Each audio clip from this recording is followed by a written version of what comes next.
There are no cinemas or bars and very few televisions. Most women wear the black cloak, the chador. All of this sums up the Ayatollah's vision of what an Islamic republic should look like. The streets are full of mullahs. The Shah pulled the chador down by force. These people are putting it up by force. We were for any, but now we are for freedom.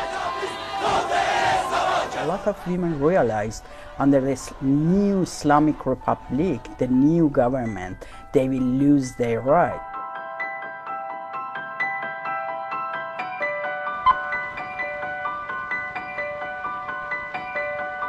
We had a discussion in the house of my aunt that the night before the demonstration that she wanted to go to this demonstration with a black scarf to show that she is sad of this new situation.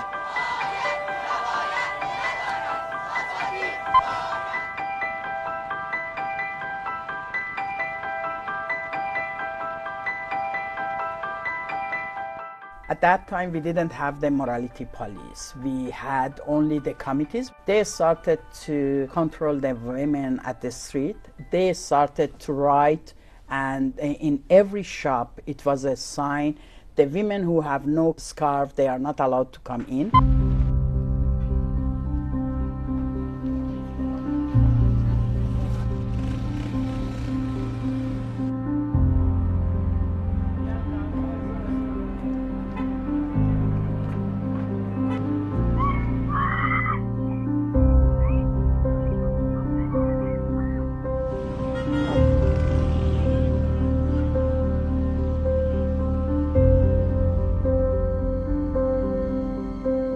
This action is the beginning of the courage that the women showed, because everybody knew I am important. I can do something individual.